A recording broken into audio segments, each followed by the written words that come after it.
김건희 씨 관련 의혹들이 주가 조작 연루 의혹, 논문 표절 의혹, 허위 의력 의혹 이렇게 있죠. 네, 이 중에서도 지금 뭐 앞서서 썰전 라이브 톡에서도 봤었지만 주가 조작 의혹이 지금 가장 핵심이라고 보는 게, 다른 건 이제 어떤 개인적인 문제, 도덕성 이렇게 볼 수 있지만 주가 조작 의혹은 그 체급이 다른 범죄 행위인 맞습니다. 거잖아요. 뭐 그렇기 때문인데, 자, 오늘 윤호중 원내대표가 이렇게 얘기를 했습니다. 들어보시죠. 야당 대선 후보 부인이 선량한 개미들을 잡아먹는 악랄한 개미 핥기였다는 것이 드러나게 될 것입니다. 김건희 씨도 더 이상 남편 뒤에 숨지 말고 도이치모터스 주가 조작과 관련해 어떤 역할을 했는지 본인을 둘러싼 국민적 의혹에 대해 낱낱이 밝혀. 자, 그래서 여기서 마지막으로 김건희 씨가 조기 등판할 수밖에 없는 마지막 이유가 나옵니다. 바로 도이치모터스 수사가 급물살을 탈 것이다라는 거죠. 김건희 씨가 조기 등판할 수밖에 없는 마지막 이유가 나옵니다. 바로 도이치모터스 수사가 급물살을 탈 것이다라는 거죠. 김건희 씨가 조기 등판할 수밖에 없는 마지막 이유가 나옵니다. 바로 도이치모터스 수사가 급물살을 탈 것이다라는 거죠. 사실 이제 어제 주가 조작 의혹 받고 있는 도이치모터스 권오수 회장이 구속됐습니다. 그러면서 이제 선수로 지목되고 있는 이모 씨도 검거가 됐는데, 이 씨는 당시 김건희 씨에게 돈을 받아서 운용했던 사람으로 지금 지목이 되고 있습니다. 네, 앞서서 다 보셨지만 그 이 씨 최근에 구속이 됐었죠. 선수로서 선수를 검거를 했습니다. 자, 이제 김건희 씨의 그 10억 원을 이 씨가 받아서 운용을 했던 장본인인 거죠. 자, 권오수, 이 씨, 이 사람들이 다 검거가 있기 때문에 검찰 조사를 하다 보면 당연히 김건희 씨에 대한 조사도 이어질 수밖에 없다라는 전망들이 많이 있고요. 뭐 이러면 다음 주에도 조사가 될 수도 있다, 뭐 이런 얘기도 나오고 있어요. 왜 조사를 할 수밖에 없는지 뭐 법조인의 얘기 한번 들어보겠습니다. 입을 열면 뭐 당연히 부를 거고, 네. 입을 안 열더라도 지금 김건희 씨 같은 경우는 굉장히 공적인 어떤 관심사가 높은 인물이기 때문에 예. 최소한의 뭐 대질 신문이라든지 아니면 뭐 각각 별도로라도 신문을 하든지. 예. 어쨌든 주가 조작 의혹 핵심 인물들의 신병이 확보됐으니 검찰 수사 흐름으로만 봐도 조만간에 이제 김 씨가 직접 공개석상에 등장할 수밖에 없다는 설명이었습니다. 근데 윤석열 후보는 어쨌든 주가 조작 관련된 거에 대해서는 모른다라는 입장인 거죠. 그렇죠. 지금 경선 기간 동안 홍준표 후보가 계속 공세를 폈지만 그에 대해서 결백하다, 오히려 몰랐다, 오히려 손해를 봤다라고 그러면서 일부 계좌 내역도 공개하기도 했었는데, 자, 당시 모습 한번 다시 보겠습니다. 이 양반이 골드만삭스 출신이라고 해서 좀 위탁 관리를 좀 맡기면은 좀 괜찮을 것이다. 우리 그런 거 많이 하지 않습니까?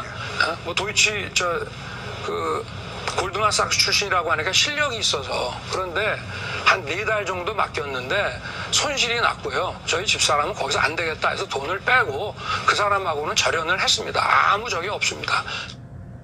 어쨌든 법조의 일각에서는 손해 여부가 중요한 게 아니라 그 주가 조작 여부를 알았는지 인지 여부가 더 중요하다, 뭐 이렇게 얘기를 하기도 합니다. 그러니까 윤석열 캠프의 필요이든 민주당의 검증 요구든 검찰의 수사 흐름상으로 볼 때 조만간 공개석상, 이 이유들만으로도 공개석상에 나타나지 않을 수가 없다라는 이야기인 것 같습니다. 11월 18일 목요일 패대뉴스 진행을 맡은 양연희 기자입니다.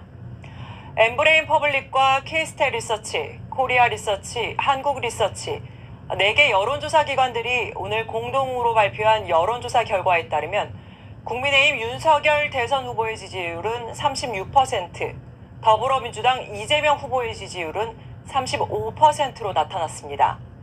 특히 윤 후보 지지율은 지난주보다 3%포인트 하락했고 이재명 후보는 3%포인트 상승했습니다.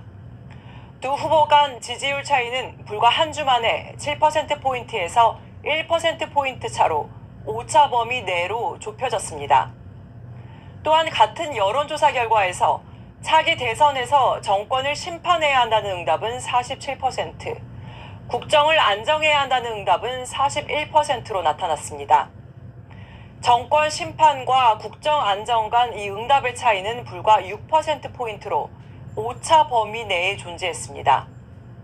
지난 4일에는 정권 심판과 정권 안정 이 두 응답 간 격차가 무려 20%에 달했고 지난주에는 13%포인트였습니다.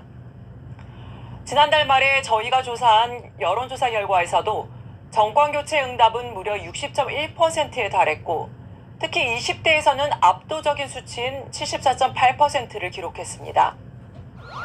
그런데 오늘 여론조사 결과는 앞으로 이 정권 교체의 길이 매우 힘들 수 있음을 경고하고 있습니다. 우리는 이미 승리했다고 샴페인을 터뜨리기에는 너무 이르다는 뜻이죠. 역대 최고치를 기록하며 뜨겁게 불타오르던 전 국민의 정권 교체 열망이 불과 한 달도 안 돼 허망하게 식어버린 이유는 무엇일까요? 그리고 그 책임은 누구에게 있습니까? 이재명 후보는 부인 김혜경 씨의 낙상을 둘러싼 구설과 불륜에 대한 루머, 대장동 특혜 비리의 몸통이라는 의혹에도 불구하고 지지율이 다시 반등하고 있습니다. 처음에는 특검을 거부했고 중간에는 조건부로 받아들였던 이재명 후보가 오늘은 깨끗하게 터는 차원에서라도 특검을 요구할 생각이라며 대장동 특검 도입에 찬성한다는 뜻을 밝혔습니다. 이 후보는 특검이 도입돼도 앞으로 결과가 나오기까지 4개월이 걸리고 이는 이미 대선이 끝난 뒤라는 사실을 인지하고는 오늘 전략적으로 특검에 전적으로 찬성 입장을 표한 것입니다. 심지어 그는 조금 전 논란이 됐던 전국민 재난지원금 지급을 고집하지 않겠다고 밝혔습니다. 참으로 영리하다 못해 뱀처럼 교활한 사람입니다. 반면 윤석열 후보는 대선 후보로 선출된 이후 이렇다 할 인상적인 행보를 보여주지 못하고 있습니다. 다음 주 선대위 구성을 두고 상황 김종인과 꼬마 김종인이라는 별명이 붙은 이준석은 목리를 부리느라 여념이 없습니다.